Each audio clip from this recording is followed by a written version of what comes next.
In the hills of Tuscany, where the roads are as white as Tadej Pogačar's pristine jersey, the 2025 Strade Bianche was underway.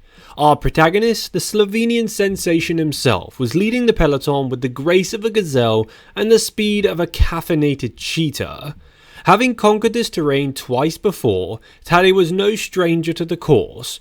In fact, he was so familiar with it that he could probably ride it blindfolded, or so he thought. At approximately 50 kilometers from the finish line, on a descent he had traversed, quote, already 20 times in my life, as he later said, Tadej decided to test the limits of physics.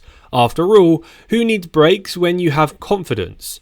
As he hurtled down this descent, the wind whispering sweet nothings in his ears, he suddenly found himself airborne, executing an impromptu audition for the gymnastics tournament. Chapter 2. The ground's warm embrace. Gravity, being the ever-reliable force it is, promptly reminded Tadej that what goes up must come down. He landed unceremoniously into a thorny embrace, nature's way of giving him a prickly hug. Covered in dirt and sporting a new collection of scars, Tadej sprang up, perhaps contemplating if he had discovered a new form of extreme gardening. With the composure of someone who had merely tripped over a pebble, he shrugged off the incident. Quote, I went too fast, I guess, he later reflected, embodying the nonchalance of a man who had just spilled his coffee rather than one who had somersaulted off his bike at high speed. Quote, I know this road very well. I've ridden it almost 20 times for sure in my life. Chapter 3. The analysis of a graceful blunder. Let's dissect this masterclass in overconfidence. Tadej's intimate knowledge of the course led him to believe that he could defy the basic principles of speed and traction. It's like a chef knowing his kitchen so well that he decides to juggle knives blindfolded. What could possibly go wrong? In reality, familiarity can breed complacency. Tadej's assumption that his previous experiences on the road immunized him against mishaps was in hindsight a tad optimistic. Perhaps a touch of humility, or at least a reminder that even cycling demigods are subject to the laws of physics, could have prevented this thorny encounter. Pogačar commented, quote, I went too fast, I guess. I know this road very well. I've ridden it almost 20 times for sure in my life.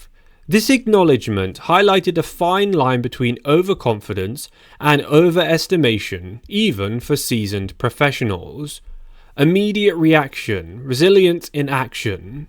Despite the severity of the fall, Pogačar's immediate concern was to simply rejoin the race. He quickly assessed his injuries and, finding no fractures, quickly remounted his bike.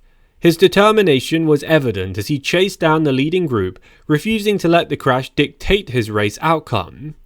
This swift recovery showcased not only his physical endurance, but also his mental fortitude. Team's perspective, balancing ambition and caution. UAE Team Emirates, Pogačar's team, expressed both admiration but also concern following the incident. Team manager Mauro Gianetti stated, quote, a bad crash could jeopardize the Tour de France. Tadej wants to give Roubaix a go, but I keep telling him that he needs to wait. Fans and public reaction. A mix of awe and concern again. The cycling community reacted with a blend of awe and concern.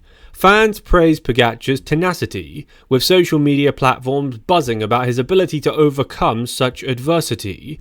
However, there was also a collective intake of breath, recognizing the potential dangers inherent in the sport. Discussions emerged about the risks riders take and the fine margins that separate triumph from disaster. Post-race reflection. Humour amidst hardship. After securing his third Strade Bianche title, Pogačar addressed the media with characteristically humility and honour. He remarked, quote, I actually showed I'm pretty shit. I'll never do a mountain bike race. This self-depreciating comment endeared him further to fans, showcasing his ability to maintain perspective even after such a harrowing experience. Analysis of the crash. Lessons learned. The crash served as a poignant reminder of the unpredictable nature of cycling. Pogačar's familiarity with the course may have led to a monumental lapse in caution, illustrating that even the best can be caught off guard. His ability to recover and ultimately win the race highlighted the importance of adaptability in professional cycling. Chapter 4. The Aftermath and Redemption. Despite his unscheduled detour into botany, Tadej remounted the bike and his spirit was unbreakable, just like his sense of humour. He powered through the remaining kilometres, overtaking rivals like Tom Pidcock, and the spectators were shocked.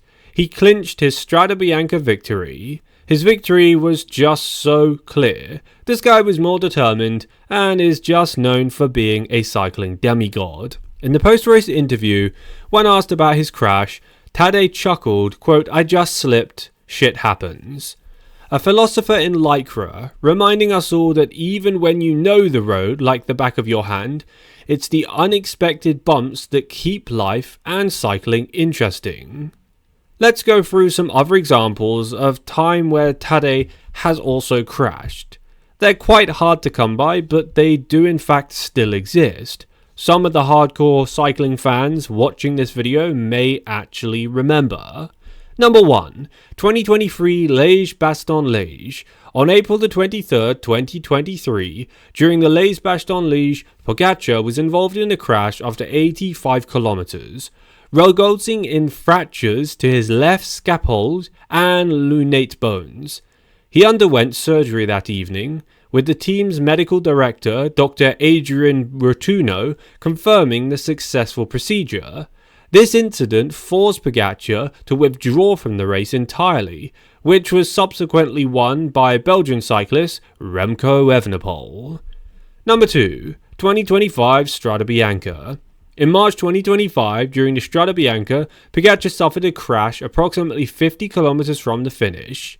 This is a crash that we just covered, and most people are obviously aware of this.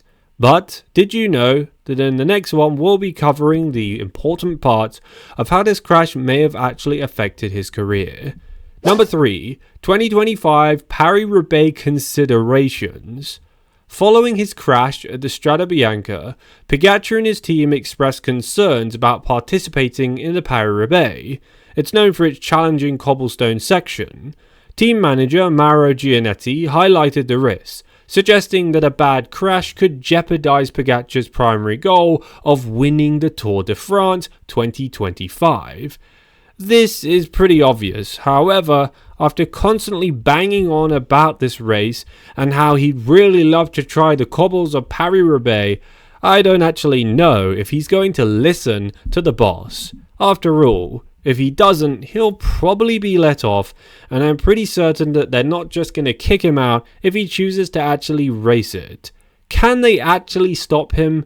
Or with him being the golden boy for Team UAE, are they just going to bow down and take the risk? After all, he still would have time to recover, but like Gianetti said, if he were to crash, it means big trouble for him, and there's a potential tiny chance that he may miss Tour de France 2025. What are your thoughts and opinions?